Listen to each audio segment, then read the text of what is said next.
Synthetic division क्या होता है और अगर हमें एक पॉलिनोमियल एक्सप्रेशन गिवन हो तो उस पॉलिनोमियल एक्सप्रेशन की हेल्प से हम किस तरह से क्वोशंट और रिमाइंडर को फाइंड करते हैं।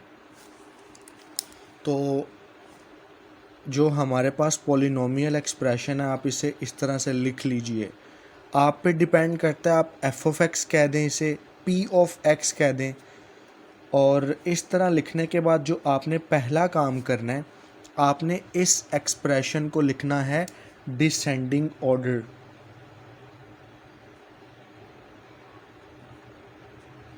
और डिसेंडिंग ऑर्डर में भी आपने इस चीज़ का ख्याल रखना है कि x की हाईएस्ट पावर से x की पावर 0 तक चलें। x टू द पावर 4 तो एज इट इज़ आ गया। अब इसके बाद आप देखें तो x टू द पावर 2 है। अगर डिसेंडिंग ऑर्डर के अकॉर्डिंग चलें तो पावर 4 के बाद पावर 3 बनती है। तो फिर मैं यहाँ पे लिखता हूँ 0 x टू द पावर 3 और ये -10x² एज इट इज़। और 2 के बाद चूँकि 1 आता है तो 1 भी यहाँ पे है, 2x + 4 और 1 के बाद x टू द पावर 0 और x टू द पावर 0 का मतलब है 1। तो आपने इस तरह से अपना पोलिनोमियल एक्सप्रेशन अरेंज कर लेना है।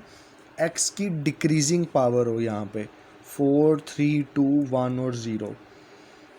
फिर हमें ये एक फैक्टर गिवन है, इसे आप जो है डायरेक्टली 0 के इक्वल पुट कर लें तो आपको पता चल जाएगा x = -3। इतना काम कर लेने के बाद आप जो है इस तरह से एक शेप बनाएं और इस शेप में आप जो है अब आपने गौर से देखना है कि लाइन किस तरह हमने लगानी है।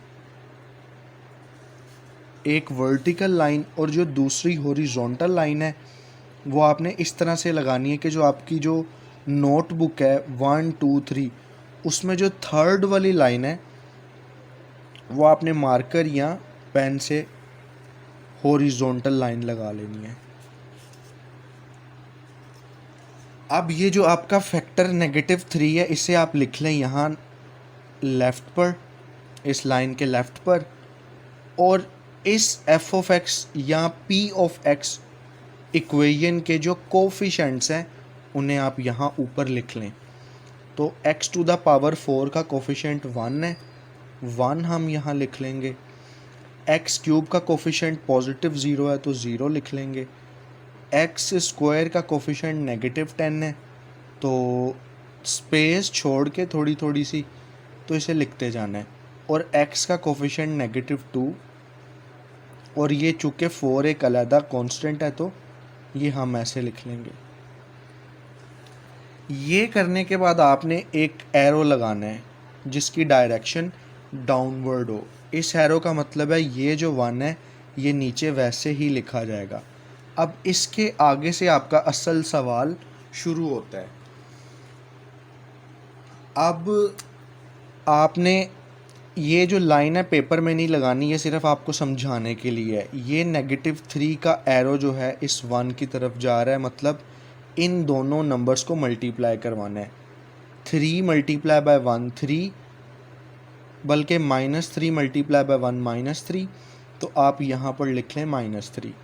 और ये जो ऑपरेशन है इसे आप सॉल्व कर लें। 0 - 3 जो है वो -3 के इक्वल आता है। अब पहले ये जो लेफ़्ट वाला -3 है इसे 1 से मल्टीप्लाई करवाया था, अब इस -3 को इस -3 से मल्टीप्लाई करवाएं तो -3 × -3 इज़ +9। अब ये जो ऑपरेशन है आप इसे सॉल्व कर लें। -10 +9 इज़ -1। अब इस -3 को -1 से मल्टीप्लाई करवाएं तो +3 और इस ऑपरेशन को सॉल्व करें तो +1 आएगा। और इसके बाद ये लास्ट नंबर है गया तो -3 × 1 इज़ -3 और 4 - 1 जो है वो +1 के इक्वल आता है। जो लास्ट वाला नंबर है आप यहाँ पर ऐसे लाइन लगा लीजिए और यहाँ पर आप लिख दीजिए कि ये हमारा रिमाइंडर है। अब आपने अपना जो है कोशेंट, जिसे हम Q ऑफ x बोलते हैं, वो कैसे लिखना है। तो कोशेंट के अगर स्पेलिंग नहीं आते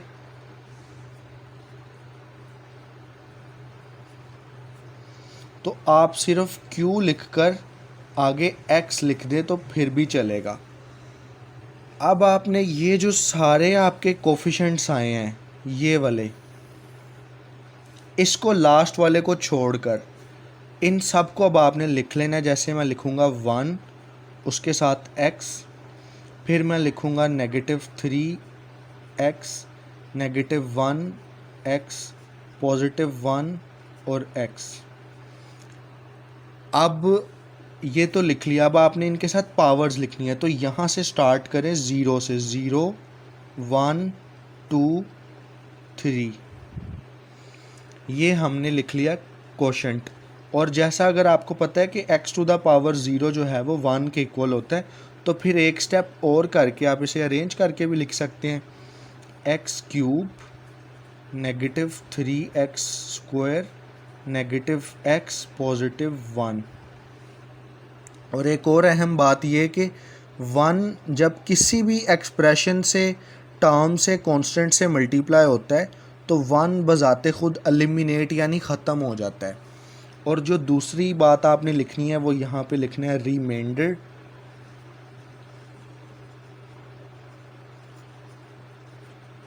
capital R is equal to the reminder here is +1।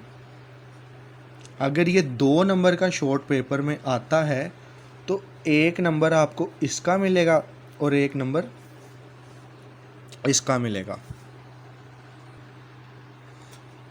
अगर आपको किताब का हवाला दिया जाए तो आप देख सकते हैं कि जो हमारा कोशेंट है वो उन्होंने डायरेक्ट ही लिखा है x³ -3x² -x +1।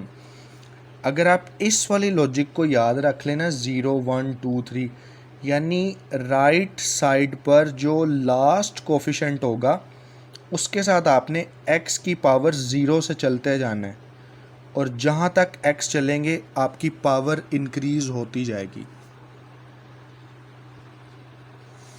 अब एक ये हमारा पोलिनोमियल एक्सप्रेशन और हमें फैक्टर पहले से ही अलहदा करके गिवन दे दिया है। तो आप पहले इस एक्सप्रेशन को कोई नाम दे दें, रिकमेंड कर दें। अब मैं इसको p ऑफ x कह देता हूँ, यानी पोलिनोमियल ऑफ x। तो ये सारा एक्सप्रेशन यहाँ पे कॉपी कर लें आप। ये सारा एक्सप्रेशन कॉपी करने के बाद अब ये इज़ इक्वल टू 0 ना लिख बैठना कहीं आप, बस ये सारा एक्सप्रेशन आपने ऐसे लिख देना है। अब फिर आपको बताया दूसरा काम जो आपने करना है वो ये है कि x की पावर को आपने डिसेंडिंग ऑर्डर में लिखते जाना है। डिसेंडिंग ऑर्डर में लिखने का मतलब ये है कि अगर हाईएस्ट पावर 3 है तो आपको पता है कि 3 के पीछे वाला नंबर 2 होता है और फिर 1 और फिर 0। तो पावर 3 के बाद पावर 2 तो इस एक्सप्रेशन में मिसिंग है, जिसका मतलब है कि हम उसे खुद से लिखेंगे 0x², और 0x² का मतलब 0 होता है, और इस एक्सप्रेशन में 0 ऐड करने से हमारे ओरिजिनल एक्सप्रेशन में कोई फ़र्क नहीं आएगा। -7x +6, ये हमारा आ गया है p ऑफ x, और हमारी जो x की वैल्यू है वो 2 है। अब वही तरीका अगर आप इस तरह से एक लाइन लगाएं, 1, 2, 3, तीसरी जो लाइन होगी उस पर फिर आप एक हॉरिजॉन्टल लाइन ड्रॉ करें, और इस एक्सप्रेशन के जो कोफिशिएंट्स हैं वो आप यहाँ पे ऊपर तरतीब से लिख लें। जैसे x³ का कोफिशिएंट 1 है तो आप यहाँ पर 1 लिख लें, x² का कोफिशिएंट 0, x का कोफिशिएंट -7, और ये लास्ट वाला जो कांस्टेंट नंबर है ये +6, ऐसे ही आ जाएगा। अब हमारा जो नंबर है वो 2 है तो ये 2 आप लिखें, और फिर यहाँ एरो की जो डायरेक्शन है वो डाउनवर्ड आपने रखनी है, जिसका मतलब है कि ये 1 ऐसे ही लिखा जाएगा। अब आपने मल्टीप्लाई करवाना है। यहाँ पे जो है ना मैं बोलता होता हूँ ये टेक्निकल स्टेप है। एक दफ़ा अगर आपको पता चल जाए ना तो आखिर तक आप गलती नहीं करेंगे।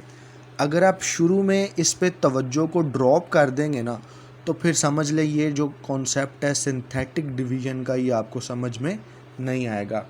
तो 2 मल्टीप्लाई बाय 1, इन दोनों नंबर्स को मल्टीप्लाई करना है और पेपर में और पेज में ये आपने एरो बिल्कुल भी नहीं लगाना। 2 मल्टीप्लाई बाय 1 2, और इन दोनों को आप सॉल्व कर लें। 0 इसके साथ चूँकि प्लस है, 0 + 2 2। अब इस 2 को इसके साथ मल्टीप्लाई करवाते जाना है। 2 मल्टीप्लाई बाय 2 इज़ 4। इन दोनों को सॉल्व करें तो आपके पास आ जाएगा -3। 2 मल्टीप्लाई बाय -3 इज़ -6। और लास्ट पे जो आपको बताया है ना, यहाँ लाइन लगाकर जो भी नंबर आएगा वो आपका रिमाइंडर होगा। तो अब आपने लिखना है क्वोशंट Q ऑफ X, और क्वोशंट लिखने का तरीकाकार है कि रिमाइंडर को छोड़कर जो हमारे कोफिशिएंट्स हैं वो आप तरतीब से लिख लें। 1 x +2x -3x, और राइट से 0 1 2, और इसको अरेंज करके लिखें तो x² + 2x -3, क्योंकि x⁴ 0 तो 1 होता है और 3 मल्टीप्लाई बाय 1 हमारे पास 3 ही होएगा। और आप बता दें कि रिमाइंडर जो है वो यहाँ पे 0 है।